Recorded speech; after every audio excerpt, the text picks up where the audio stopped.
Bem-vindos, amigos, bem-vindos de volta ao Bicho de Pesco. É com muita alegria que eu tenho hoje vos a apresentar o nosso convidado. É o Emanuel Gonçalves. Para quem não sabe, ele é um nadador, é um exemplo, um vencedor, um exemplo de superação. E eu convidei porque já foi uma sugestão do nosso convidado, isto para dizer que se vocês sugerirem, nós também prestamos atenção a isso. Eu creio que foi o Tiago Sousa, eu já percebi que vocês têm uma relação. Relação com Relação, tem uma ligação, pronto.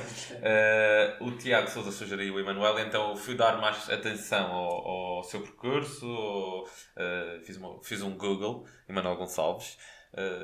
Fiz um Google e pronto, descobri. Sei também que ele tem uma força de vontade e de perseverança, e também eu fui um embaixador, agora ajuda-me aqui. Tanta coisa que já Da Câmara Municipal do Funchal. Embaixador de um congresso de desporto. Exatamente, pronto. Portanto, ele é uma pessoa muito ativa na sociedade, e nada melhor do que deixá-lo falar e apresentar-se. Então, Emanuel, bem-vindo, obrigado por teres aceito o convite. Muito obrigado. Antes de mais, eu acho que é importante as pessoas se calhar perceberem quem és tu, pronto, que eu se calhar não soube bem apresentar. Conta-me lá. Então, antes de mais, eu tenho que agradecer o convite. Portanto, vocês os dois acho que estão muito bem lançados e isto é algo que deve ser visto com olhos de ver, não é? Porque é dar oportunidade a algumas pessoas daqui da nossa sociedade que se distinguem em diversas áreas e que muitas vezes passam pelo anonimato. Eu acho que isto é importante e dou-vos os meus parabéns. Mas olha que no Google há resultados, portanto tu não és assim tão anónimo quanto isso. Eu estava distraído. É verdade. Mas nós vivemos numa ilha e de facto eu não posso reclamar e sinto que de uma certa forma tenho sido acarinhado. Portanto, eu estou aqui porque... A tua história interessa-nos, claro. Sim. Eu acho que tens uma história interessante para contar. Eu penso que sim. Eu acho que toda a gente tem uma história bonita para contar e independentemente do dramatismo ou do que é que seja, toda a história é sempre importante. Todos são importantes. E, portanto, eu estou aqui porque sou alguém que tem batalhado, tem lutado na vida, seja no panorama desportivo, como também em diferentes contextos, e se calhar tenho tido algum mérito. Portanto, eu sinto-me um vencedor, mas não sou, como é que eu digo, superior a ninguém, nem inferior a ninguém. Não, quando nós dizemos alguém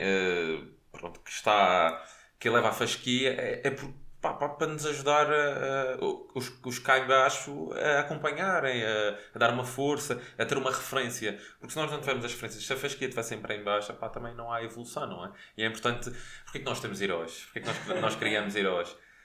Por mais inalcançáveis e impossíveis que eles pareçam, eles servem àquela fasquia lá em cima que tu sabes, tu podes saltar e não chegas, mas só saberes que lá está é uma motivação e serve de combustível, gasolina, não é? Exatamente. Eu acho que entramos aí um bocadinho naquilo que é a motivação. Já agora, qual é o teu herói? O meu herói é o meu pai. Não, é assim, eu acho que tenho realmente algumas referências na minha vida. E a Madeira é uma ilha muito fértil, não só a cultivar batatas e couves, mas também verdadeiros heróis. Temos o nosso Cristiano Ronaldo, temos... Eu sei que o teu treinador também é um grande herói. Também é. E a verdade é que não só é um herói, como também é um pai para mim, porque realmente ele ensinou-me não só a treinar... Então espera, vamos começar aí.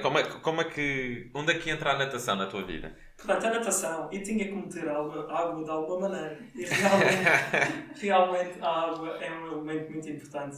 Ela está presente no nosso organismo e foi um organismo que me pregou uma grande partida aos 5 anos de idade e tive uma doença muito rara que se chama Guillain-Barré. Guillain não é dos chocolates que comemos no Natal. Espera, eu vou tentar escrever isso. Podes repetir? É Guillain-Barré. Guillain-Barré. Barré. Exatamente. É uma doença que... É uma doença considerada rara, é autoimune e, portanto, ela afeta o sistema nervoso e o sistema muscular e deixou-me completamente tetraplégico. Eu não conseguia fazer nada. Com 5 anos? Com 5 anos de idade. Oh my God. E não havia sinal nenhum? Não havia nada. Não havia... A única coisa que aconteceu foi... Eu era muito ativo e era muito brincalhão.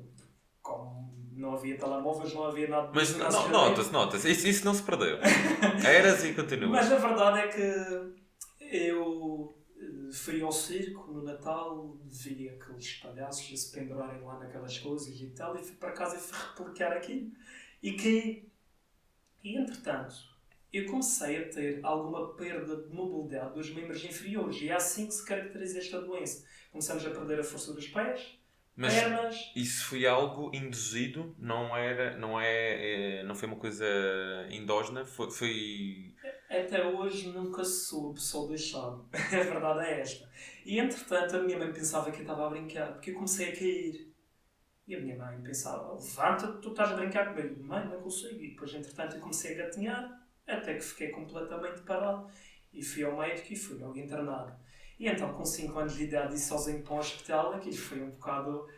Hoje em dia eu penso, ainda bem que tinha essa idade, porque realmente naquela altura os primeiros dias doem um bocadinho, mas nós temos que louvar o papel daquelas pessoas que são os verdadeiros profissionais de saúde, porque eles realmente têm uma maneira tão cativante de falar connosco, de desdramatizar a situação, e aquilo para mim era um procedimento se calhar completamente normal. E ainda me recordo, o primeiro dia que entrei nas urgências, e subi logo para o 6º andar, ou o 5º andar, que era o andar das crianças, e uma doutora disse-me, tu vais desenhar aquilo que tu queres comer quando saíres daqui. E eu não conseguia desenhar, porque não tinha força nas mãos, e disse, olha, desenho umas batatas fritas e umas salsichas. Realmente era aquilo que... E eu lembro-me disto, tenho realmente uma memória muito assertiva em relação a essa fase. E foi curioso, e tive 3 meses internado. E não havia uma terapia, não havia nada. E aquilo foi diagnosticado de uma forma um bocado dura. Mas já havia informação. Na altura foi automaticamente o síndrome? Ou na altura não se sabia ainda o que era? Não se sabia. Eu tive umas boas semanas até ser diagnosticado. Foram esses 3 meses para te Não, diagnosticar? foi muito menos do que isso. Mas deve ter sido para aí umas 2, 3 semanas. Isto há quantos anos aqui existe? Já agora, para criarmos também alguma consciência e informação. Há quantos anos aqui isto existe? Há quantas pessoas no mundo? Estima-se que 1 a cada 100.000 pessoas possa vir a ter o Guillain-Barré. Portanto, é um número muito pequeno. Mas a verdade é que na altura que eu tive, aqui na Madeira isso era praticamente desconhecido. E então fui diagnosticado através de uma punção lombar, que é um dos testes mais difíceis que se pode fazer e que na altura foi terrível, porque, portanto, eu tinha que estar numa posição completamente dobrada ali deitadinho numa cama, e para já nem me conseguia mexer, mas eu tinha 7 enfermeiros a me segurar. E depois é enfiado uma agulha entre as vértebras para chegar, portanto, ao nosso centro nervoso e extrair um certo líquido para diagnosticar o que era. E ainda me lembro e sinto hoje em dia o frio da agulha a fazer. E fiz isso 2 vezes. As 2 vezes me gênio. De dor e de... Também eras uma criança. E de impotência também. Mas, na verdade, isso não foi algo que me marcasse pela negativa, porque foi o que teve que ser. E as coisas não têm de ser boas ou más. Nunca olhaste, por exemplo, quando voltas ao hospital, nunca olhas para isso com mal, com trauma, com desgosto? Voltas? Muito pelo contrário. Eu tenho muito orgulho naquilo que é o trabalho feito aqui nos nossos hospitais. E podem dizer que existam coisas que correm mal e que... eu sinceramente sinto, quando nós verdadeiramente precisamos, eles estão lá para nós. E aquilo foi o que teve que ser. Se fosse hoje, eu não sei como é que iria reagir. Nós vamos crescendo, vamos habituando a certas coisas que na altura... E passados 3 meses saíste de lá com mobilidade, sem mobilidade? Não. Eu comecei a praticar fisioterapia, porque era a única coisa comprovada que fosse, a partir do momento que fui diagnosticado, portanto, era a única coisa comprovada que poderia ter um benefício mais rápido e mais eficaz para mim. E então, eu tinha uma terapeuta que era doida, era a terapeuta Paula, ainda me lembro dela como se fosse hoje. Curiosamente agora está no Porto Santo. Ela era forte, levantava-me, jogava-me pelo ar, fazia de meio diabo. E é curioso que eu comecei a recuperar lentamente a mobilidade das mãos e dos braços. E então andava tipo macaco. E depois foi progressivo. Comecei a gatinhar, comecei a seguir a andar de joelhos, depois comecei em pé a dar agarradinha às paredes e um dia Oh, larguei, estou a andar. Ou seja, tu fizeste isso já viste, aprendeste a andar 2 vezes. Aprendi a andar 2 Em vezes. 5 anos. É verdade, é verdade. E então foi curioso que eu comecei fisioterapia. Portanto, quando eu vim para casa, quando me disseram que eu ia para casa, eu não queria vir para casa. O hospital já era a minha casa. E é curioso que eu, quando fui internado, foi na altura do Natal. E eu lembro-me de ver, e fui portanto, internado no dia 27, ou foi 27 de dezembro de 1995. E, portanto, eu vi o fim do ano lá no hospital. E aquilo para mim foi bonito, as luzes e a coisa. Tem uma vista privilegiada. Tem. Não só estando a órfão, não, mas é curioso, ainda não ouvi o Savoy. sim. É curioso que eu desenvolvi, até estavas-me a falar de traumas e isso tudo, eu não desenvolvi nenhum trauma, eu até desenvolvi um gosto ainda mais especial pelo Natal. Porque foi uma coisa que eu não consegui passar em família. E eu tenho uma família muito numerosa, muito grande, e maioritariamente gente de campo, gente boa. É assim mesmo. Já agora, de que conselho? Campanar. Só podia ser. Boa poncha, boa praia, calhada lá. É verdade, é verdade. É só coisas boas. Mas é curioso que a minha família, e adoro a minha família, mas eu tenho algumas pessoas... Podes mandar beijinhos, se quiseres. Beijinhos para as meninas da Venezuela. Penso que eles vão ver. Vão ver e que ouçam que isto é importante. Portanto, é curioso que eu tinha... Algumas pessoas já de uma certa idade, quando me vinham ver, a primeira coisa que diziam, coitadinho, eu detestava aquilo. E é impressionante, com aquela idade. Aquilo para mim não me encaixava, aquilo para mim era... Peço desculpa ao termo, papiça. Mas é verdade. E eu detestava isso. Pá, não guiava, entrava sem sair há 200. Então havia lá um quarto, que era o quarto da brincadeira. Isto é importante dizer. E quando eu estava no quarto da brincadeira, tinha brinquedos, tinha os meus amigos, cada um com uma coisa diferente, mas ali toda a gente é igual. Ninguém me poderia tirar de lá. E então quando vinha esse pessoal chato e não sei o quê, eu queria ir para o quarto da brincadeira, não queria receber ninguém. Nem... Mas tu tens aí uma grande capacidade de adaptação. Ou seja, como tu disseste, ao fim de 3 meses já vias aquilo como a tua casa. E nem as adversidades fazem-te... Eu acho que ao fim da primeira semana já me senti em casa ali. Mas sabes, eu acho que isso é uma coisa muito tua. Isso é muito valioso. Por mais que a gente queira também transmitir, às vezes não se transmite. Porque eu, por exemplo, eu acho que olho para a tragédia às vezes com mais pesar, depois vou remoendo. E isso tu tens é excelente e é de admirar.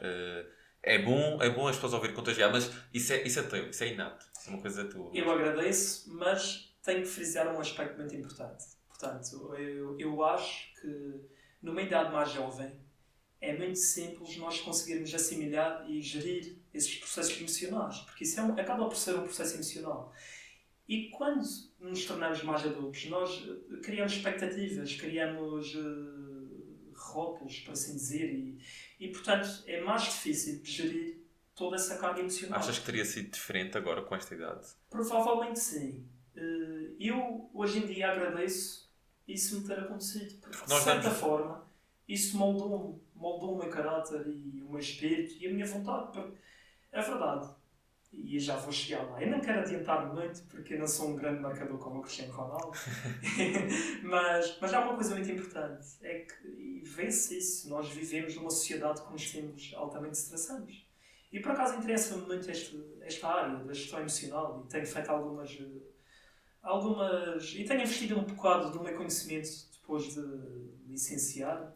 Eu acho que tu podes ser não sei como se diz, coach ou lá o que é, porque acho que de facto tu emanas essa energia. Mal entraste aqui no prédio, eu senti isso e tu vais ter generosidade. Já agora faço aqui o parênteses de nos trazer um brinde, uma caixa de bombons, muito generoso. E isso, de facto, eu acho que tu podes realmente transmitir isso às pessoas. Podes, se calhar, tentar a forma de como canalizar isto para os outros, como dar de beber aquilo que eu tenho a mais, porque de facto nota-se, tens uma alegria incrível. Agradeço e realmente eu acho que nós devemos mais agradecer do que reclamar. Aliás, para reclamar temos que agradecer alguma coisa, não é?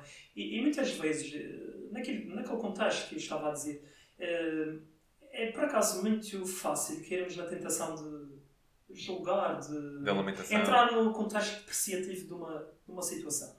Por exemplo, nós agora estamos na era Covid. É tudo muito difícil, tudo muito incerto. E é verdade. Mas é uma coisa que nem eu nem tu conseguimos controlar. Exatamente. impossível. Agora, eu se calhar poderei controlar a minha forma de reagir a esta situação.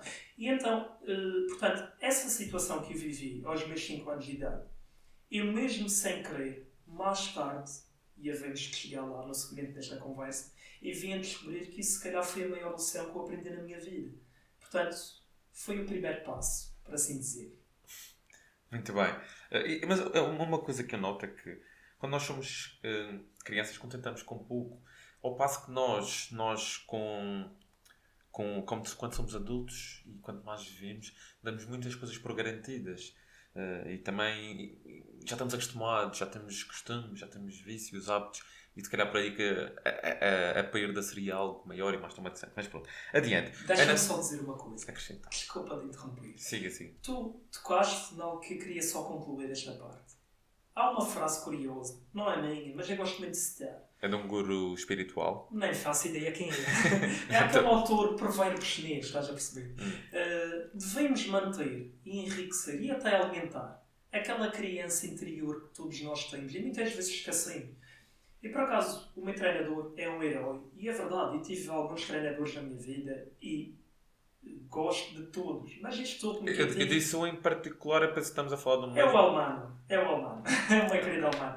Ele é uma personalidade fantástica e até era uma pessoa boa de vir aqui. Tu nunca mais te desenvencilhavas com ele. Mas é um desafio. Mas eu digo-te uma coisa. Ele ensinou-me realmente, numa fase... quando eu estava a terminar o meu percurso de alto rendimento, por assim dizer, ensinou-me que há coisas muito mais importantes do que ganhar medalhas e bater recordes. E isto realmente é importante. E para alguém como eu, que andava na alta roda do desporto... Mas tu estavas muito imbuído nisso. Estava. E atenção, a performance, o desporto de alto rendimento é uma droga. É boa e não é. Há sempre um reverso da moeda. Ou da medalha, por assim dizer. Portanto, tu acabas por construir uma carreira e quanto mais duradoura, mais evidente poderá ser esse impacto. Se de uma certa forma, e isto é transversal, também é para o trabalho, para tudo, até para uma relação, tu tens que perceber que aquilo não é um fim em si mesmo, tu tens que perceber que aquilo é um processo, dentro de um grande processo que é a vida. A vida não é só estar debaixo da luz dos holofotes, porque um dia ela desliga-se e acaba e há outras coisas. Todo o atleta acaba por se reformar, mais tarde ou mais cedo, Como pendurar as trabalho, botas. Exatamente. E temos de estar preparados mentalmente e ter já um plano adjacente ou em paralelo, em segundo plano a correr para... E quando acabar? É um Quando o meu grande corpo desafio. não responder? É um grande desafio. E nem todos os atletas estão preparados para isso. Nós temos simples e grandes exemplos nisso. Michael Phelps, melhor nadador da história. É um dos teus heróis. Um dos meus heróis. Ele hoje em dia está a vencer na vida, mas ele passou por alguns dos dias mais Ele teve muitos problemas de saúde mental. Ele e a generalidade dos grandes nadadores top. Mas top, Ian Thorpe, essa malta toda, realmente... Ele se calhar foi o primeiro que se abriu, então. Ele foi o primeiro que se abriu, eventualmente, porque ele teve uma grande equipa por trás dele que soube pegar no momento mais difícil dele. E que por acaso foi mesmo o acaso. Peço desculpa, já ia fazendo aqui uma asneirada. Mas isto para dizer, nada acontece por acaso. E realmente existem momentos que têm tudo para nos deitar abaixo. Mas às vezes é essa oportunidade que pode ser realmente a luz para darmos um salto à frente e para fazermos alguma coisa diferente do que aquilo que fazíamos antes. E lá está, tentar ser útil para os outros também. Isso é muito importante. Porque se eu não puder te ajudar, pelo menos posso tentar não te desajudar, não é? Eu acho que isso é importante. É um bom ponto de vista e também mostra um grande altruísmo também da tua parte. Mas, Manuel, ainda não tocamos aqui superficialmente e já quase no fim da natação, mas pá, importa também saber aqui. Portanto, a natação foi também um escape para ti na altura, um escape ou uma terapia, foi mais terapia, porque tem pouco impacto para desenvolveres, para trabalhar os membros. Exatamente. Portanto, a natação é basicamente, além da fisioterapia, é também um método de fisioterapia e é dos mais recomendados a nível da comunidade médica para este tipo de situações e tantas outras. E, portanto, ou seja, tu já sabias nadar? Não.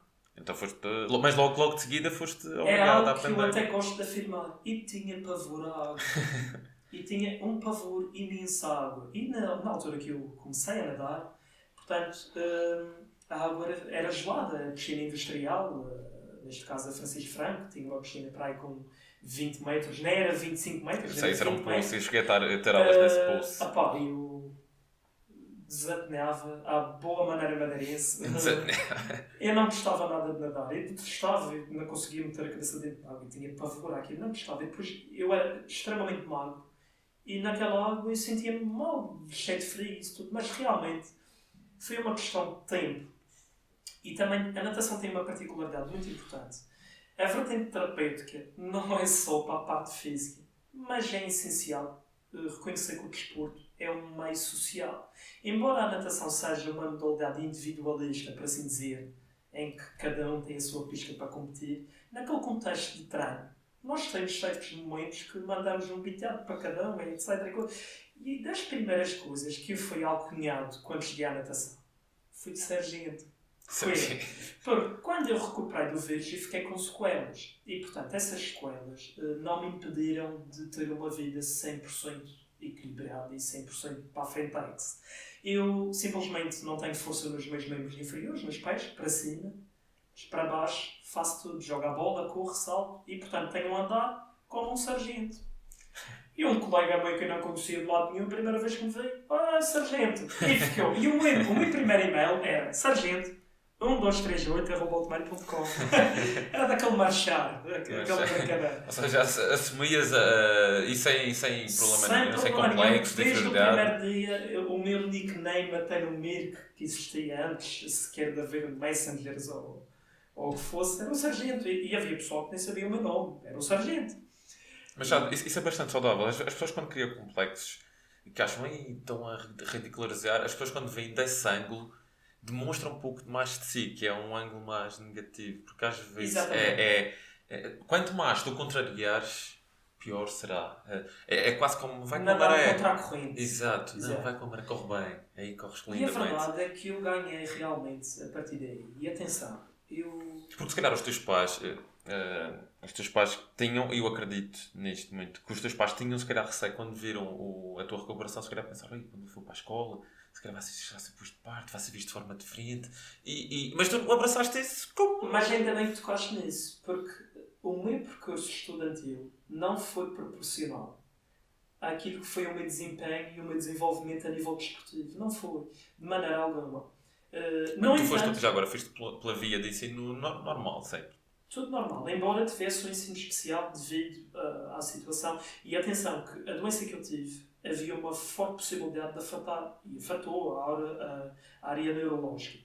Portanto, eu, além dos pés, eu estou sempre a tremer, mas eu não estou nervoso. Isto é uma reação dos nervos que ficaram afetados, portanto, desta situação.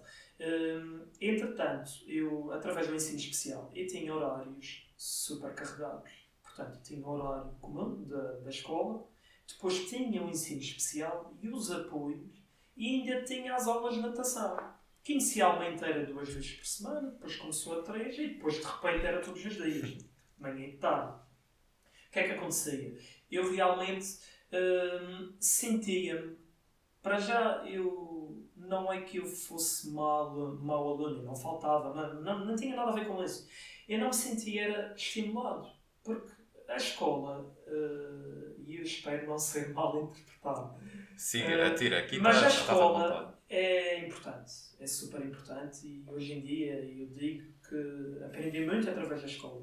Mas eu sinto que existiam caminhos que se calhar fossem, não no início, assim, do primário, no secundário, mas quando eu cheguei ali, por exemplo, à universidade, eu não senti que aquilo fosse importante para mim. Eu venho 10 anos a fazer a minha licenciatura. Já agora, qual foi a licenciatura? Educação Física e Desporto. Tinha de ser, não é? E sinto-me feliz. Mas a verdade é que tu tinhas muito com que te ocupar para estares ainda ali a amarrar. Mas eu comprometi-me comigo mesmo a fazer o seguinte. Eu não ia desistir nunca. Portanto, meti o Estatuto de Alta Competição e fui fazendo 1 ou 2 cadeiras por semestre. Para conciliar um bocado também com a alta exigência que era estágios de um mês lá fora, competições, a torto e a direito. O tempo que eu passava cá era para treinar, para comer, dormir E aparecer na escola, porque não consegui fazer mais nada. Quando é que a natação passa a ser mais profissional? Com que idade? Portanto, isto tudo é assim. Eu, no meu 4º ano de escolaridade, eu não sei que idade tinha. Não consigo fazer uma retrospectiva assim muito clara. Mas eu tive um ano muito difícil na escola. Portanto, eu passei por uma escola que era a Dona Olga de Brito, curiosamente perto da minha casa, e tive uma turma que era uma turma muito complicada. De pessoal que, não digo que fosse um bocado marginalizado, mas malta que não tinha muitos objetivos, já eram muito mais velhos. Se eu tivesse 10 anos, alguns já tinham 17, 18. Pá, e eu tinha muitas dificuldades a nível motor ainda. Não tinha a força que tenho hoje, não tinha nada disso. Até mesmo a nível de coordenação. E eu sofria um bocado. E não posso dizer que era bullying, mas eles batiam-me. Havia assim um contexto muito negativo ali. E criaste assim também um desgosto pela Houve uma uma aversão altura, que não querias muito. não era muito uma aversão pela escola, mas realmente por esse contexto. Eu sentia, pela primeira vez na minha vida, eu senti que não tinha amigos. Nessa altura, eu senti que não tinha amigos. E houve só num dia que a minha mãe viu-me com as pernas todas inchadas, dos pontapés que eu levei. E atenção que eu nunca vi em público dizer isto. Não tenho problema nenhum a falar nisto, porque não é até importante. Vamos fazer disto uma terapia. Exatamente. Chegou-se a uma altura que a minha mãe apanhou-me com isso e tive primeiramente mentir, mas depois tive que dizer a verdade. E depois, quando eu passei para o 5º ano, Bartolomeu Estrela, a minha turma era só nadadores. E então aí eu comecei a levar a natação mais a sério. Comecei a treinar todos os dias. E aí começa esse processo de, primeiro, os meus colegas, e eu tinha, lá está, o meio, contagia e influencia, direto ou indiretamente, aquilo que é o nosso produto, não é? E, portanto, os meus colegas eram altamente reconhecidos no contexto nacional e até internacional da natação. E tinha um colega que era o Paulo Franco, que era campeão dos multinations, era multicampeão nacional. Tinha um colega, o Tomás Freitas, que era o menino bomba, batia todos os recordes nacionais que havia. E aquilo... Estimulou. Aquilo... Mas tinhas consciência que podias ter uma limitação que não fosse possível para competir com eles? Nunca. Mas aquilo era assim. Se eles faziam um treino de 5.000, eu fazia 3.000. Atenção, os tempos de saída eram diferentes, fazíamos coisas ajustadas àquilo que eu conseguia fazer. Mas foi uma questão de relativamente pouco tempo, foi uma constante superação. E é curioso que, ao aprender e a ter essa disciplina, essa rotina e o treino, leva-nos a praticar. O treino é uma sequência de repetições que te leva a ser melhor do que aquilo que foste ontem. Exatamente. Seja no contexto físico, emocional, etc. Seja até no estudo, na matemática, por exemplo, outras coisas. Tudo. Embora eu fosse um zero à esquerda à matemática. Não vamos falar nessas desgraças. Mas é curioso, a partir daí eu comecei a acompanhá-los quase até o dia que foi proposto conhecer a natação adaptada. E então, porque eu sempre pratiquei e treinei e competi com atletas perfeitamente normais. Tu não ponhas limites, tu... Nem eu, nem o meu treinador. Ele fazia, e o meu treinador na altura era o professor Nuno Franco. Hoje em dia é uma pessoa a quem eu devo muito e que somos muito amigos e é alguém que eu olho e vejo. Esta pessoa realmente foi importante para mim. Porque ele olhou para mim e viu um potencial tal e qual como os outros. Se fosse outra pessoa, se calhar na altura eu não teria ido por aí. Até na altura eu estava indeciso entre o ping-pong e a natação. Eu era sócio de um clube ali que era o Clube São José. Era maioritariamente pessoas de idade e tinha ali umas atividades para a canalha nova, como eu. E então, quando me foi proposto jogar o ping-pong, o equipamento parecia um pijama daquele da exposição alemã. E a minha irmã, da exposição alemã. A gente não diz exposição alemã, a gente diz exposição alemã. Isso mesmo. A minha irmã disse-me assim, olha lá, tu queres usar esse pijama? Então o equipamento do Nacional não é mais bonito. E eu, realmente tens razão. E a minha escolha pela natação foi essa. Ou seja, foi o Nacional... Vocês vejam bem. O estatuto do clube nacional, a grandiosidade do clube que te levou a escolher a natação. Foi mais pela instituição e não pela modalidade. Acaba por ser, se calhar, pela roupa. Esquece o emblema. Eu gostava daquele. E de facto, quando eu recebi o meu primeiro equipamento, E fiquei tão feliz que fui para a escola com o equipamento. Verdade. E fiquei mesmo feliz com aquilo. E para mim foi uma conquista. Para alguns aquilo se calhar era uma coisa banal, mas para mim, era o topo do mundo, era aquilo. E isso foi uma lição que eu aprendi, que hoje em dia eu olho e vejo, a vida é feita de pequeníssimas conquistas. Eu vim aqui hoje, e estava no trabalho hoje, já estava a pensar, bem, o que é que eu vou dizer, o que é que não vou dizer. Diz o que vem na alma, basicamente. Mas eu sou um bocado assim, e sou falastrão, e falo muito com os cotovelos também, e tal, e coisa. Mas foi curioso, nessa altura, o equipamento e esse meio dos amigos, etc., teve um peso e uma medida. E hoje em dia digo, ainda bem que assim fui. Ainda bem, porque acho que fizeste. Eu fiz um Google, não consigo enumerar aqui os resultados, mas vamos para aí agora. Quando é que começas a competir e a ganhar medalhas e a sentir bem, isto é porreiro, e a querer tipo, ir a provas nacionais, depois europeias, faz-me assim um apanhado do teu percurso assim, em termos de competição. Portanto, isso não é preciso pensar muito. Cá na Madeira havia muita gente a competir na natação adaptada, porque tu fizeste aqui a separação. A natação é adaptada em qual a diferença da... A natação adaptada, basicamente, é a mesma natação da natação pura, mas com as regras aplicadas à natação adaptada. Ou seja, existem diferentes categorias consoante o nível de incapacidade, que eu nem sequer gosto de dizer esta palavra, porque ninguém é incapaz, de cada nadador. E, portanto, o que acontece é, existem 10 categorias para a área física, motora, depois existem 3 categorias para a área visual, existe uma para a auditiva, existe uma para a mental, existe já uma para os transplantados. É uma panóplia muito grande, um universo enorme de categorias. Depois, dentro de cada categoria, existe um contexto que pode ser regional, nacional e internacional.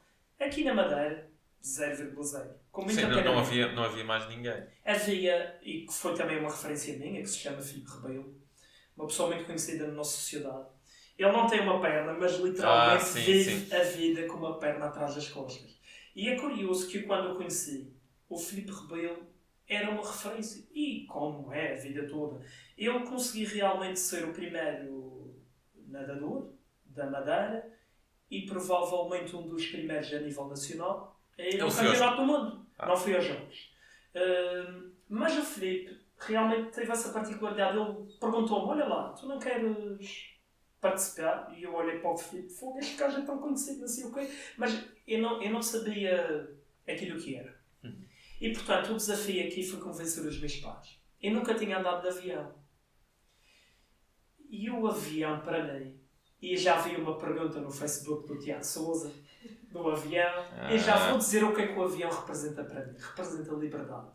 Eu adoro poder viajar. Hoje em dia viajo por minha conta e na companhia da minha noiva, porque é a minha noiva, muito bem, a Beatriz, mas a verdade é que o avião para mim representa muito mais do que um meio de transporte. É liberdade, é conhecer, é explorar, é aventura, é tudo. E quando eu deparei com essa possibilidade, eu estava-me a cagar para as medalhas, ou para o que quer que fosse. Eu queria viajar, eu queria conhecer um mundo diferente daquilo que eu estava habituado. Mas, então, entrou aí o papel do meu treinador. Ir à minha casa e explicar aos meus pais, porque a minha mãe não me queria ver incluído num saco de pessoas com deficiência, por assim dizer. Ela não sabia aquilo que era. Mas não era por maldade, não era nada disto. Era assim. E tu ias competir na natação normal. Ia sempre competir na natação normal. Tanto que eu fui o primeiro desportista em Portugal, primeiro nadador em Portugal, da adaptada a conseguir a qualificação individual e coletiva numa estafeta para participar nos campeonatos nacionais de natação pura. Ou seja, existem uns mínimos que são muito difíceis, que se calhar 25% da generalidade dos atletas aqui na Madeira conseguem fazer, daqueles que competem, e eu fui inserido nesse modo, porque consegui. Mas isso foi todo um processo e lá está, deveu-se muito à natação adaptada. Portanto, quando a minha mãe se apercebeu, pronto, vamos lá mandar uma banho para lá, foi a Manuel para a Pova de Varzém, e quando eu cheguei àquela piscina, e vi de tudo. Pessoas sem braços, pessoas sem pernas, pessoas sem braços e sem pernas, pessoas com deficiência, portanto, tetraplégicos, Pá, evito tudo. E no início foi um bocado chocante. Mas eu não baixei a guarda, nem tirei o pé, nem nada disso. Eu, pá, ok, é isto, vamos lá. Depois comecei a conhecer isto, aquilo, desenvolvi logo uma relação muito próxima com um daqueles que para mim é um dos meus amigos de direção e um dos atletas mais bem-sucedidos também, na natação adaptada, que é o meu amigo David Graxá, que não tinha uma mão, e nós na altura competíamos na mesma categoria. Então aquilo foi um sucesso. Tanto para mim era um estímulo, porque ele tem quase 2 metros de altura, eu sou muito mais pequenino que ele. Pá, mas as provas era tipo, sempre nós os dois. Eu tecnicamente era melhor que ele, mas o gajo era mais rápido que eu em provas curtas e eu em provas longas era um bocado mais forte que ele. Pá, e nós realmente revolucionamos um bocado a natação adaptada, eu e o David. E portanto, o Filipe Rebelo foi importante, que foi um impulso. Depois o Filipe Rebelo parou de nadar para prosseguir a sua vida profissional. E a minha mãe, quando se apercebeu que eu cheguei aqui de radiante da minha vida de ter visto aqui, minha mãe então, pronto, deu-me o aval para seguir em frente. E a partir daí foi Era um competições. flow. Exato. Ias sempre ao continente constantemente, onde haviam lá as competições. Comecei, o primeiro ano foi só uma vez, o segundo ano já fiz logo 4 ou 5 viagens, fui à República Checa, fui ao Nacional, fui à Espanha, Porto e Direito e curiosamente, vejam lá isto onde é que vai bater. Eu na escola eu era um nabo em inglês e em francês. E de repente falava inglês pelos meus cotovelos.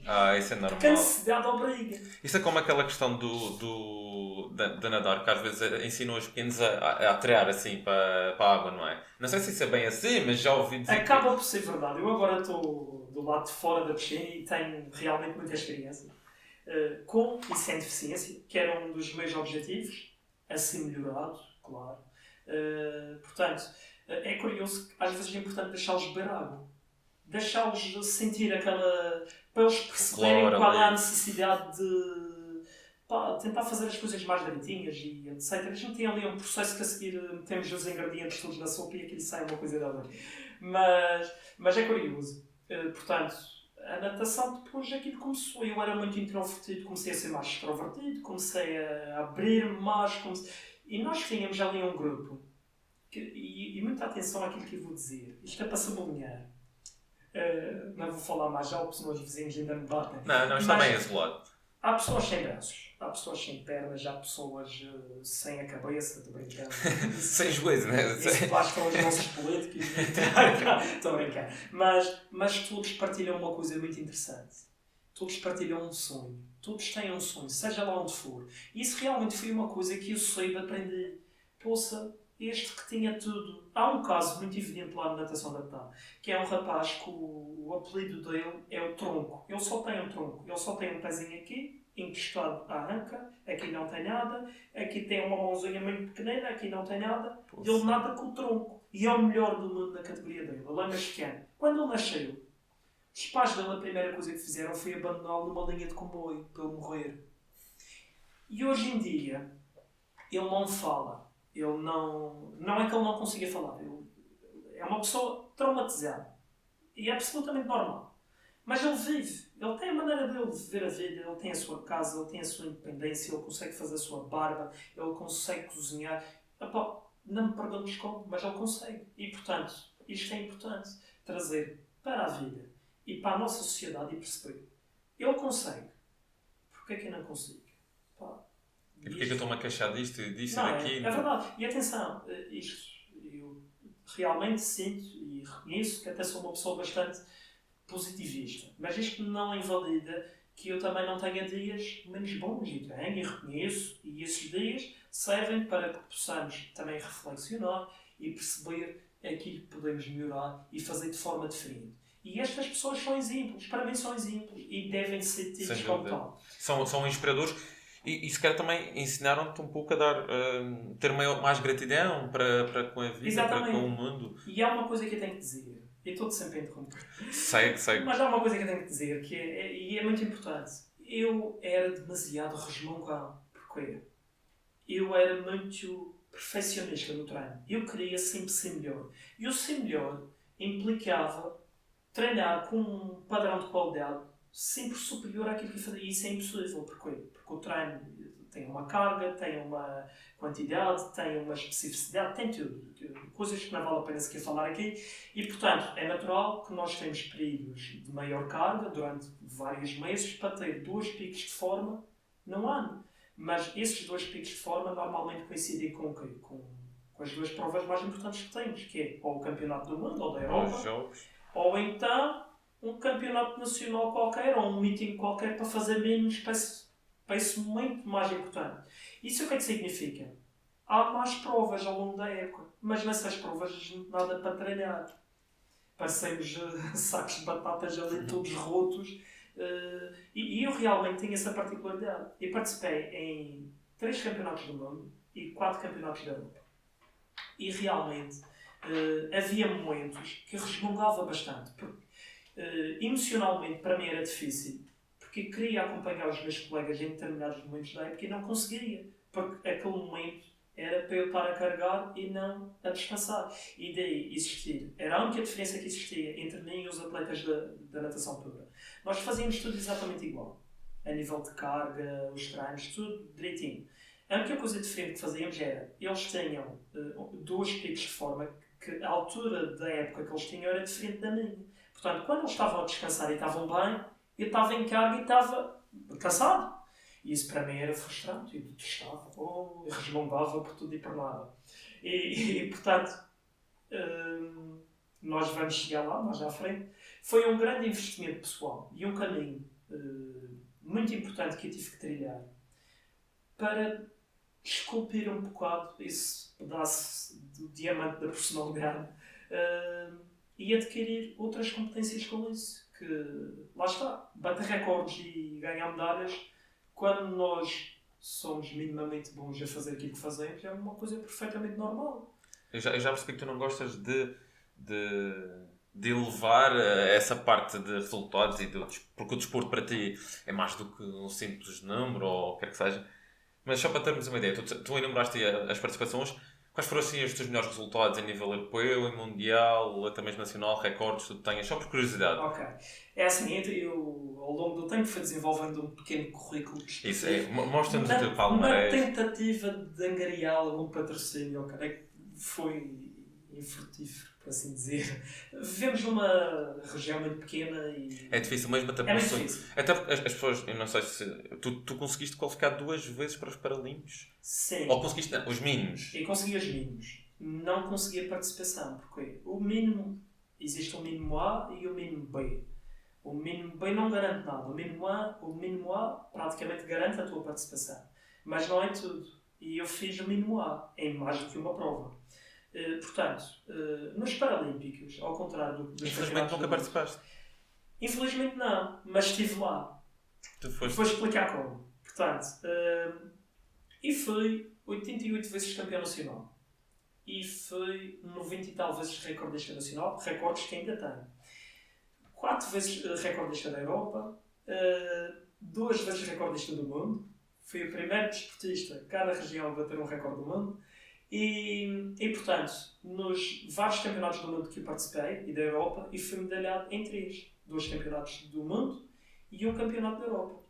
Isto não é para aumentar a tua moral, eu pensei que não é. Mas acho que é importante para as pessoas, para quem não te conhece, para ver a dimensão, é para quantificar. Era por isso que tu dissesses. O quantificar é importante também, embora não seja tudo. Mas há uma coisa aqui importante, que é, eu realmente, quando foram as primeiras são sempre as mais especiais. A partir daí, aquilo é um material que se arruma numa gaveta e que está ali. Tu tens essas medalhas todas?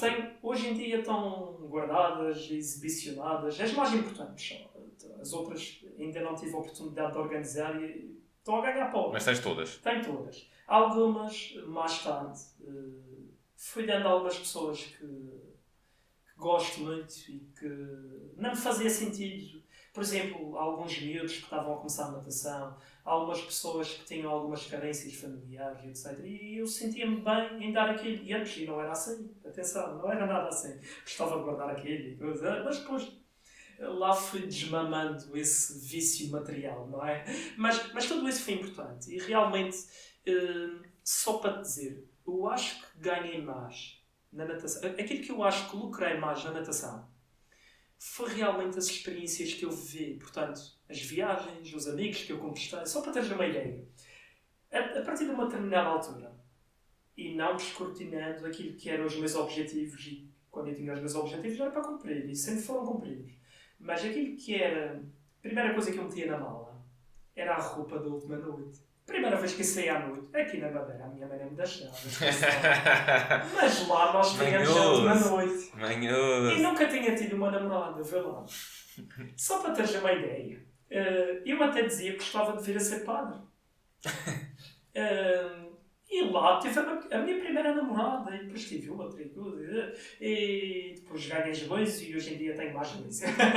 mas para dizer, a natação realmente foi muito mais do que um desporto, foi mais do que todos esses títulos. E hoje em dia vejo as coisas assim. Porque lá está, os Jogos Paralímpicos foram super importantes para isso. Portanto, eu fiz o mínimo A em mais do que uma prova. E depois tinha a melhor classificação portuguesa numa prova individual que era nas águas abertas, onde eu fui medalhado mais do que uma vez. Portanto, existem as provas de piscina e as provas de águas abertas. E só para teres uma noção, a prova de águas abertas, a nível de concorrência, é a prova que tem mais concorrência. É a prova que participam mais pessoas, é a prova que é mais bem disputada, porque até nem existe diferenciação das classes. Posso competir com um cego que não é 100% cego, mas a nível físico dá-me 10-0. Mas eu ganhava-os e chegava ali tac a tac com eles.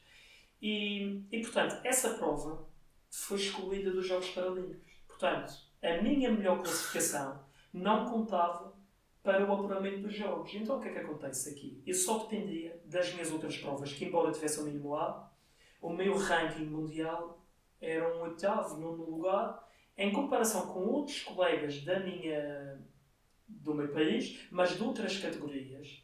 Nós tínhamos colegas que só tinham 7 atletas em todo o mundo a competir com eles. Era uma final direta. O lugar era quase garantido. E portanto, a diferença... E as vagas para os Paralímpicos também são mais limitadas. Muito pequenas. Portanto, como existe muita categoria, muita diversidade, muito desporto, eles restringem. Então, Portugal, para o género masculino, tinha 5 atletas nas várias edições, com as mínimas. Mas só podiam ir 3. E, portanto, eu, como era de uma classe mais alta, isto é, com menor deficiência, existe mais competitividade, nessas provas da piscina eu estava automaticamente em desvantagem. E então eu não conseguia ir.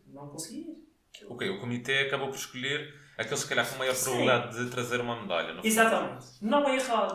É uma estratégia. A diferença, depois, eu na altura ficava um bocado frustrado, porque eu era bom em várias provas. E havia deles que só faziam uma. Estás a perceber? E para mim era um bocado frustrante. Mas depois eu comecei a ver... Ainda matutaste muito nisso? Sim. E tive uma altura que realmente foi muito desafiante para mim. E hoje em dia falo abertamente disso. E até com algum orgulho. Porque, portanto, os Jogos de Pequim foi a primeira bala, por assim dizer. E eu sentia que nasci e tal, e coisa, e aquilo. Mas depois treinei, ainda mais forte, e lá está o renascer das cinzas, por assim dizer. E por acaso agora há um documentário muito curioso que é o The Rising Phoenix, que é da história dos Paralímpicos, e eu aconselho toda a gente a ver, fala um bocadinho disso. Muito bem, fica a recomendação. Exatamente. Está disponível assim em alguma plataforma? Netflix, pronto. O que aconteceu nos Jogos de 2012 foi um bocado mais massacrante a nível emocional. E realmente foi o remexer com aquelas pedras todas que eu tinha. Portanto, eu estava... Melhoraste os tempos? Tudo. As classificações... Em 4 anos? Tudo. Mas substancialmente. E estava já convencido, se calhar, como não tinha corrido, não deu para ir no 2008, pensaste 2012, Londres, não é? Eu não estava convencido. Eu estava mais do que garantido lá dentro. Então, o que acontece é o seguinte. Portanto, na altura das escolhas, e vim a descobrir que eu estava fora. Aqui para mim, no início... Foi muito difícil. Isso é outra lição que ainda não tinhas. Tiveste muitas lições, mas essa ainda não. Essa se calhar foi também uma das lições, foi definitivamente uma das lições da minha vida. E então, o meu primeiro passo foi, antes de eu entrar numa guerra, porque institucionalmente eu não sou ninguém, sou um atleta. A única pessoa que me pode fazer representar é o meu treinador. Mas é difícil lutarmos contra uma instituição tão poderosa como o comitê.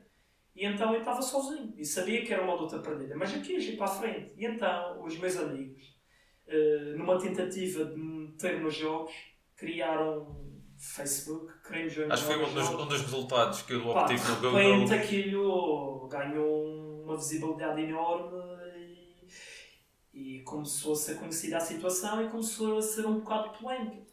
E entretanto eu recebo um e-mail formal do comitê a dizer que, embora eu não tivesse a vaga, tinha sido feito um pedido para um wildcard, que é tipo um convite, que é por nomeação, e que poderia-me calhar. Portanto, havia uma esperança. E então eu O que não treinei desfaz a injustiça. a Mas... facadinha. Exato. Mas é curioso, eu continuei a treinar até esse momento final. E esse momento final foi um morro no estômago. Portanto, eu estava na piscina da Levada, que na altura o Governo Regional, na crise de 2012, cortou o aquecimento a gás da piscina da Penteado e então fomos canalizados para a piscina da Levada e eu estava a participar num campeonato regional, com os atletas perfeitamente normais, e eu recebo uma notificação com o leque dos 20 atletas de toda a parte do mundo que foram escolhidos para essas vagas e eu vi que o meu nome não estava. Epá, comecei a chorar, fiquei irritado, não queria nadar, comecei a entrar ali numa espiral de revolta, acima de tudo revolta. Se eu tivesse uma pedra na mão e algumas pessoas já à minha frente... Saiam da frente. Saiam da frente. Sai da frente, ganhamos. Para assim dizer. E então, aí, a primeira coisa que eu fiz, e hoje em dia digo, a melhor coisa que eu fiz na minha vida foi, eu procurei um psicólogo desportivo. E eu disse a mim mesmo, não, eu quero já fazer isto. Eu não fazia ideia o que era o tipo de trabalho que a gente ia fazer. Eu não fazia ideia sequer... Isso foi... Peço desculpa interromper. Foi um momento mais difícil para ti do que ultrapassar aqui o Gillian?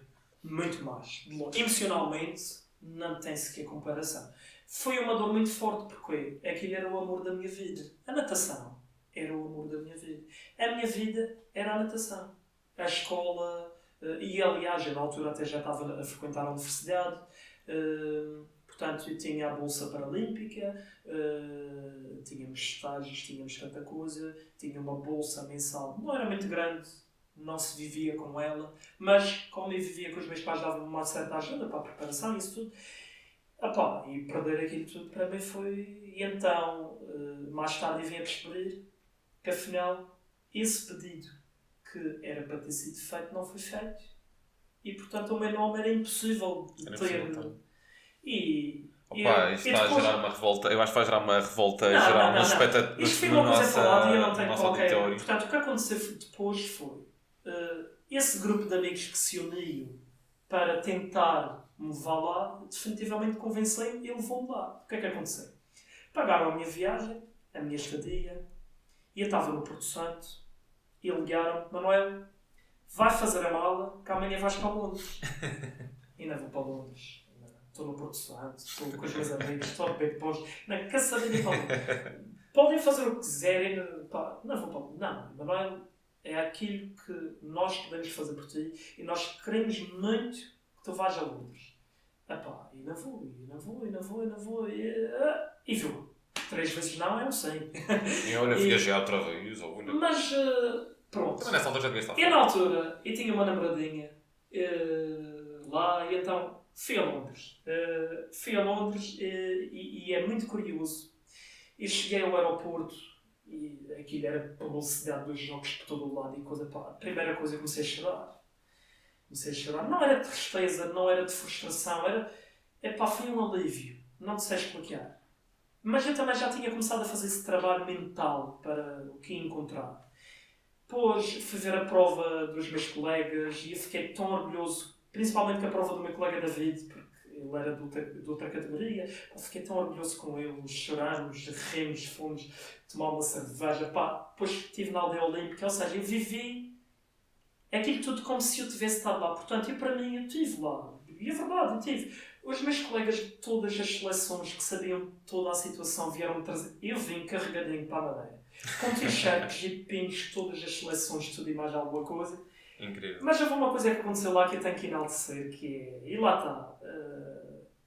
Havia pessoas altas entidades das federações e isso que naqueles momentos do auge da nossa carreira batem-nos palmas e são capazes de aparecer para a fotografia e tudo. E naquele momento que me viram ali, nem foram capazes de me vir cumprimentar. Mas foi importante para eu perceber o que é que a casa gastava, estás a perceber? Pá, e então... Isso é bastante revoltante. Foi, Ou seja, e vim a para imagem. casa... Mas só aqui uma parte Sim, para sim. perceberem. O Comitê Paralímpico e Olímpico são o mesmo ou são completamente à parte? Ok. São completamente diferentes. Embora, hoje em dia, embora sejam diferentes, já existe um trabalho muito importante naquela que é a equidade entre os dois desportos. Ou seja, um atleta olímpico tem cerca de 30, 40, 60 mil euros por ano para a sua preparação. E depois recebe uma bolsa que varia entre cada estatuto. Nós tínhamos uma bolsa de 8 mil euros que tinha de ser bem dividida para... Sim, é tudo. É uma escala Portanto, menor. era diferente. Hoje em dia já existe. Não, mas o importante é saber separar se é tudo o mesmo, se é separado. Portanto, se as pessoas quiserem se revoltarem em casa, se querem achicalhar, é só o Comitê Paralímpico. O outro está ok. Não, acaba por não. E atenção, isto hoje em dia tenho uma relação super boa com toda a malta e porque na verdade ninguém teve culpa. Isto Ninguém teve culpa. há um desleixo, há um certo desleixo. Mas, e acho já agora, que... mas pronto, agora também acho que eles não vão ver isto. Achas que há lobby, ou seja, influência nessa decisão? Eu não posso dizer que haja e que não haja. Eu na altura senti que houvesse. Eu senti que houvesse, Então, não na decisão dos atletas que iam, porque isso era clarinho. Agora sim, naquela situação de fazer um simples pedido para um wildcard, que é esse convite, e o caso do Emanuel Pombo agora, do ciclista, que está a ser muito mediático, que é um dos melhores, indiscutivelmente. Downhill, não é? Exatamente. Pá, é um caso evidente. A Federação, ele estava no país onde vai participar da sua prova, pago por ele, e a Federação não fez o pedido de inscrição. Pá, isto é ridículo. E, portanto, o que se passou foi mais ou menos dentro deste parâmetro. Tem alguma coisa a ver com sermos madeirenses? Será que o comitê não... Será que eles não querem que os madeirenses briguem lá fora? O nosso tio Alberto era o presidente do governo regional. E nós chegamos a pensar, expor a situação, e na altura até chegou a ser falado. Mas cedo percebemos que não tinha nada a ver com isso. Mas pronto, parece que já tens isso... Sim. Já está enterrado, o Machado, como diz, já está também... É algo que, acima de tudo, e atenção, isto é importante, muitas vezes, e tu vês, existem máscaras sociais, percebes? Existe muita gente que se disfarça nas redes sociais ou no dia-a-dia sempre a rir e tal, e por dentro tem uma mágoa que tu não queres saber.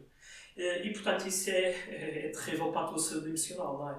E portanto é por isso que eu digo que se calhar o facto de eu ter tido o poder de decisão e a capacidade de ver que eu na altura precisava de ajuda. Exato, esse é outro dos tabus, que é uma das coisas também que eu tento sensibilizar e gostava de ter alguém aqui dessa área, estou sempre a dizer, mas também já tentei alguns contactos e acho que parece que não há muito interesse. Saúde mental, importantíssimo, porque isso, pronto, vou falar um pouco assim mais à vontade, tu tiveste uma debilitação física, mas isso como tu vês, tu trabalhas o músculo, ele regenera, recupera, isso é do mal a muitos. Agora, às vezes a cabeça, quando vai a um lugar, já não consegues voltar e sentes-te preso e estás num lugar escuro e é difícil de reerguer. É muito mais difícil. E esse trabalho as pessoas desvalorizam, acham que isso não é trabalho. As pessoas entendem o trabalho físico, de locomoção, mas não entendem o trabalho mental. Como tu agora estás também a verdade pelo caminho mais do coaching e se calhar vês esse valor, porque também percebeste que a dada altura a tua cabeça se calhar estava mais frágil e precisou de um encaminhamento. Como é que foi essa experiência de como é que é, psicologia no desporto, de atleta? Exatamente. Portanto, eu fui acompanhado por várias pessoas e todas tiveram o seu papel fundamental. E hoje em dia somos grandes amigos e às vezes vamos tomar um café e isso tudo só para mandar assim uns bitados para o ar. E isso é muito importante. Hoje em dia eu até vou palestrar e, portanto, criei um pequeno projeto super informal, sem fins lucrativos e de minha livre e espontânea vontade. portanto, sou convidado, agora tenho tido a sorte de ser convidado para vários sítios, principalmente escolas, lares de idosos, etc. Até para presidiários já fui falar.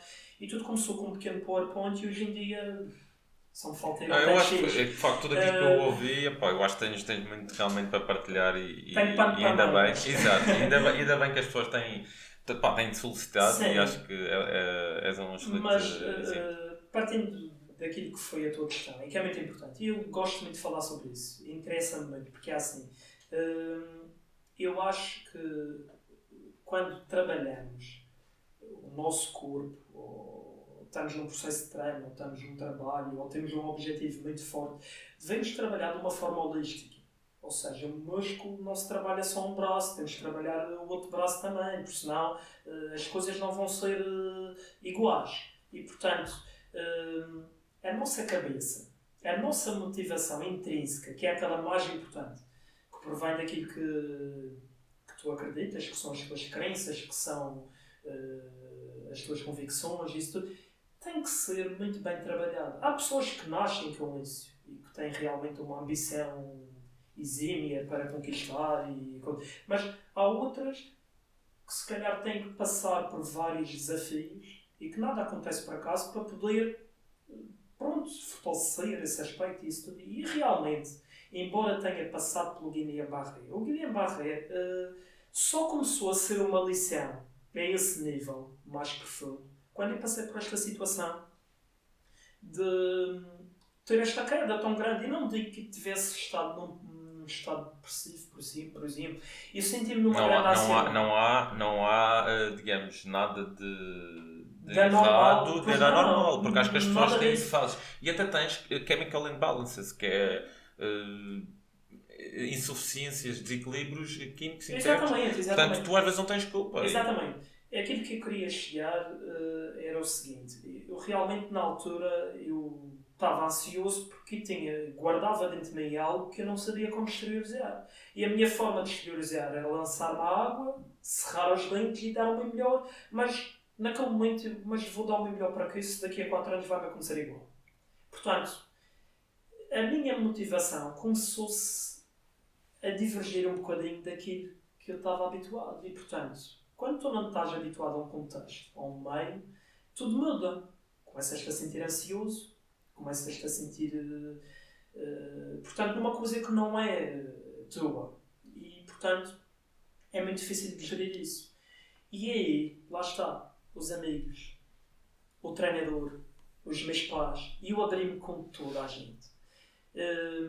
E na altura, nunca ninguém foi capaz de me dizer assim: se eu nasci o quê, não sei o que mais. Não. Uma das coisas que até hoje em dia nunca me vou esquecer foi eu com o meu primeiro psicólogo, e que para mim é também um pai, disse-me a verdade. Pá, tudo o que é não é bom nem é mau. Tem que ser. E isto é verdade. Seja uma coisa boa, seja uma coisa má, tudo é passageiro. O que é agora, daqui a um segundo já não é. E portanto, tu tens que perceber que o mais importante na tua vida é aquilo que tu estás a fazer agora. Não é aquilo que te aconteceu ontem. Não é aquilo que te pode acontecer daqui a 4 anos. Pá, saber para onde ir é importante, mas não é guardando pedras do passado nem coisas. Pá, eu comecei a desbloquear-me. Eu comecei a perceber que aquilo se calhar foi importante para mim. Mas foi um processo. Atenção, não foi da noite para o dia. Claro. Não, as pessoas gostam de. Pá, eu também tenho as minhas. Os meus fantasmas, também tenho às vezes os meus Toda a gente processos. E de facto é uma luta às vezes, também tenho os meus problemas de ansiedade e é um processo que há evoluções, há regressões, mas eu também às vezes se calhar não me empenho, não faço um compromisso 100% com isso, porque quando digo já estou bem, está bem. Portanto, as pessoas às vezes não têm noção que isto é uma caminhada. E quanto tempo é que tiveste já agora, assim, acompanhado com o psicólogo? Eu tive cerca de uns 2 anos. Lá está. Lá está. Eu ia todas as semanas porque já nem era por ter necessidade, era porque gostava daquele momento. E aquele momento, para mim, era tão importante como ir treinar. E atenção, porque ocorreu aqui uma coisa muito importante, que é, e comecei a perder, como é que eu te digo, não é a habilidade, nem é aquela fome de vencer, de coisas. Comecei a perder um bocadinho isso, mas comecei a ganhar outras coisas. Eu comecei a olhar um bocado mais para a universidade.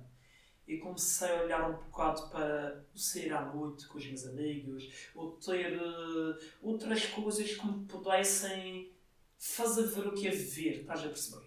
E portanto isso foi muito importante. Estou a repetir o importante e lá está. Mas para te dizer que uma das frases que eu realmente aprendi e que vai no segmento do Guilherme Barra e isso tudo, foi uma psicóloga, a primeira coisa que me perguntou foi: tu já viste o que tu fizeste até agora? Eu não conseguia ver. Eu só queria era ter a oportunidade de me vingar daquela injustiça que me aconteceu. Eu não conseguia sequer pensar, nem me lembrar que eu era vice-campeão do mundo. Mas ele, espera, tu sabes o que é vice-campeão do mundo? E eu... Pronto, era uma coisa qualquer. E depois eu comecei a perceber. E ele, sabes o que é o Guilherme Barré? Sabes isso que tu viveste? Sabes quantas pessoas querem fazer uma coisa e não conseguem? E eu, fogo, realmente, pá. E aquilo começou-se a fazer uma luz na minha cabeça. E portanto, em relativamente pouco tempo, e já tinha algumas ferramentas para lidar comigo, estás a perceber? Mas eu quis prolongar esse processo. E tive muita sorte, porque as pessoas que me acompanharam foram mesmo muito boas. E portanto, nunca houve um julgamento, e acho que não deve haver. Felizmente sinto que a sociedade começa a se abrir um bocadinho para combater o estigma, que ainda existe, mas está a ser um bocadinho posto de parte. Mas eu sinto que o meu coração, e eu gosto de me guiar um bocadinho por aqui, independentemente das flutuações que a vida tem e que são normais, eu sinto que gosto de tentar contribuir para ajudar os outros, porque eu ajudar alguém, estou a ajudar-me a mim mesmo. E no segmento disso que foi o meu processo, houve tantos outros amigos meus que também sentiram necessidade de se abrir. E que sabiam o que estava a acontecer comigo. Damos um exemplo. E de repente eu percebi, poça, olha lá onde eu estou metido. E eu só quero dizer mais uma coisa a propósito disto. Em 2009 aconteceu uma situação muito traumática na minha vida. Se calhar ainda mais traumática a nível de temperamento emocional. Que foi perder uma colega da natação que não era uma das pessoas que eu convivesse, porque não era sequer da minha equipa, mas conhecia e era uma das pessoas com um sorriso mais bonito que nós conhecemos na natação. E ela depois teve uma vida dela, com 18 anos. Portanto, isto para dizer, foi realmente o funeral mais triste, mas hoje em dia penso, oxalá que eu não tivesse ido. Mas eu consegui, durante este processo, não digo compreender, mas perceber que a nossa mente, estás a perceber? E se nós não conseguirmos ter o meio, a família, os amigos, procurar ajuda no momento-chave, pode ser mais complicado. Pode ser mais complicado. Olha, mas isto, eu acho que tudo há cor. Eu queria já passar aqui para as perguntas, mas isto para terminar, isto uma nota maior. Há sempre solução mas lá está, o processo é longo e acho que as pessoas têm que se abrir, é começar por se abrir. Muito bem, olha, pá, eu estava aqui, eu estou super calado neste episódio porque eu estou de facto entusiasmado. Estou a gostar de te ouvir e é como uma palestra pessoal, estás a dar aqui uma palestra pessoal. Mas pronto, olha, vamos às perguntas que isto já vai com 1h05. Oi. É 1h05, vamos lá então às perguntas para isto não ficar muito, muito longo. Mas olha, a cadela está gostando porque ela ainda não se fez ouvir. Não, pois está bem confortada hoje, felizmente. Olha, o Leonardo Alves pergunta: qual o contributo que sentes que o desporto teve na tua vida? Muito sucinto, que a gente já... O desporto para mim foi um veículo potenciador a todos os aspectos. Do homem, da personalidade, de tudo. Ponto. Todas estas experiências graças ao desporto. Aliás, a vida é um desporto de alto rendimento. É verdade. É uma forma de encarar. Tu tens que lidar com várias coisas, desde o trabalho, desde o chefe, desde o colega, desde o cliente, não sei o quê. E a vida é um desporto de alto rendimento. E hoje em dia, eu sinto prazer. um dos esportes seria ginástica. Preciso fazer ginástica com essas coisas todas. É capaz. Malabarismo. É capaz. E curiosamente, isso é fazer muito bem o pino. Olha, mas isso numa vida de pernas para o ar... Exatamente. Mas isto para dizer, a pergunta do Leonardo, e digo-te já que o Leonardo é um dos irmãos que eu nunca tive, porque ele ajudou-me muito a concluir a minha licenciatura. E portanto, tem toda a razão de existir. O Leonardo tem 3 irmãos, eles são 4 irmãos gêmeos. São quadrigêmeos, são muito conhecidos. E ele também, não estou a ver. Ele também é um exemplo. Aliás, todos nós temos esse exemplo em nós. Portanto, o desporto para mim é a minha vida. É a vida, ok, muito bem. Olha, o Tiago foi a referência, a que fez a referência aqui ao Emanuel. Tiago Ferreira de Sousa pergunta: o que te apaixona mais? Aviões, pessoas, desporto ou pesca? Não tocamos aqui na pesca, mas... Tu sabes que aliás, eu sou campeão internacional de pesca. No Pingo Doce ninguém me apanha. Estou brincando. Não, eu gosto de tudo. O avião, como já expliquei, é tudo aquilo que discriminei há bocadinho. Não vamos ser repetitivos, mas realmente simplifica a liberdade. A liberdade acho que é importante. É importante sonhar. Eu adoro pescar porque para mim acaba por ser um escape. Acaba por ser um lugar onde às vezes eu estou sozinho ou com os meus amigos e eu adoro a natureza. Mas muita paciência. Mas lá está, eu não era nada paciente. E a pesca ensinou-me a ser paciente. E ensinou-me que o peixe grande apanha-se com um anzol pequeno, o peixe pequeno e o peixe grande. O anzol grande não se apanha o peixe pequeno. Uma panóplia de coisas ali que eu de repente já tenho 7 ou 8 canas de pesca em casa. Minha namorada vai comprar sapatos e eu compro canas de pesca. Justo. Mas o Tiago, para mim também é um exemplo. E é uma daquelas pessoas que começou na competição um bocado por minha causa. Eu treino um tempo e disse: tu tens que vir para o Nacional, tens que vir nadar connosco. E ele foi nadar connosco. E a minha última viagem para um estágio em Serra Nevada, que é um estágio em altitude, ficamos 3 semanas isolados do mundo, em altitude, ausência de oxigênio, para potenciar alguns fatores do rendimento. O Tiago foi comigo numa fase muito complicada. Foi quando eu troquei de equipa para o Naval e depois para o meu fim de carreira. Que acabou por ter alguma glória, não é? O Tiago foi muito importante, porque eu abri-me com ele de coisas muito importantes da minha equipa. E ele abriu-se comigo também de outras coisas que nós sentíamos e acabamos por tornar daquilo uma amizade muito profunda. E raramente estou com o Tiago, mas quando estamos juntos... Eu já percebi que todas as pessoas aqui comentaram, tu guardas aí com um grande carinho, quem tem um elo bastante forte. O Nuno Caldeira, que eu por acaso conheço... Eu também. Também. O Galinha. O Galinha foi da minha turma na Horácio Bentes e ele pergunta: qual é o segredo para o teu grande sucesso desportivo e onde vais buscar motivação? É tomando o calcitrim. Está certo, velho. Estou brincando. Tu vais com as respostas preparadas. Não. Eu, por acaso, conheço muito bem o Galinha. É uma pessoa que eu também estimo muito. Já não a vejo há muito tempo. Mas eu acho que o sucesso é ter objetivos diários. É agradecer todos os dias. E que já vai no segmento da pergunta que vem a seguir, que isso aqui é também, que é o meu querido Vacil. Portanto, ele é nosso segurança na Decathlon. E é uma pessoa espetacular. Mas eu acho que é importante agradecermos todas as pequenas coisas que nos acontecem. Nem sempre é fácil. Às vezes eu chego mais cansado a casa e quero me deitar e acabou. Mas é importante. Se assim for, tu tens sucesso. Mais importante do que sucesso, tu tens bem-estar e tens paz interior, que é ainda mais importante. Sem dúvida. Acho que isso é das coisas que às vezes não... Estamos às vezes tão obcecados com coisas materiais e esquecemos disso. Exatamente. Isso é muito importante. Bem, eu acho que não, pelo menos quem escreveu aqui as perguntas trocou a ordem. É a Beatriz. Que é pois é a minha querida Beatriz. É a tua companheira. Ela pergunta, Beatriz Diniz, qual consideras ser o teu melhor momento na carreira desportiva e na vida até agora?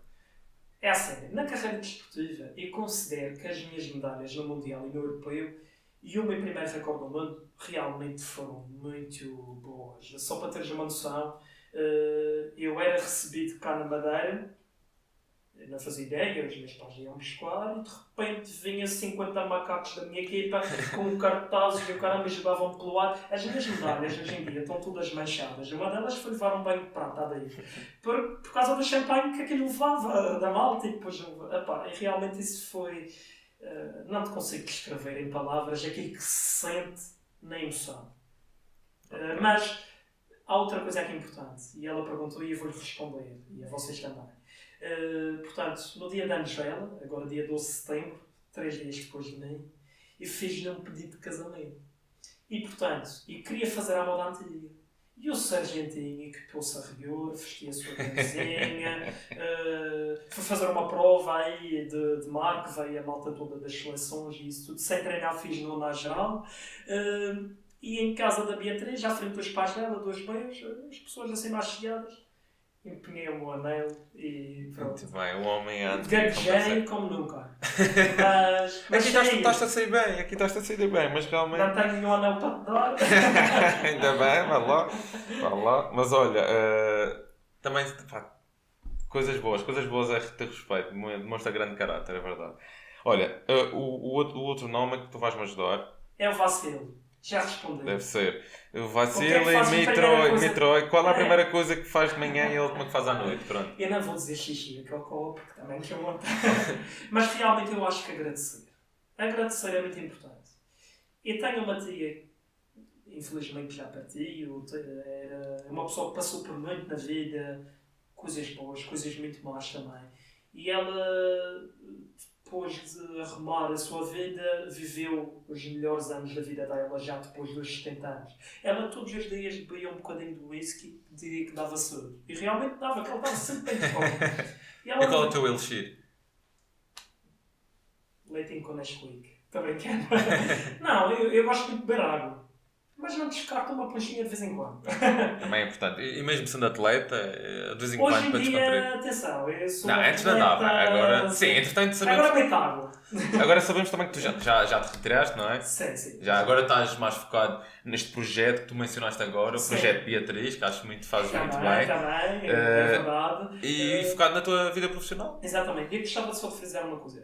Eu decidi arrumar o meu percurso de alto rendimento num momento particularmente importante para mim, que foi, pela primeira vez, tivemos cá na Madeira o Campeonato da Europa de Natação Adaptada, que foi aberto a todos os países do mundo e foi em 2016.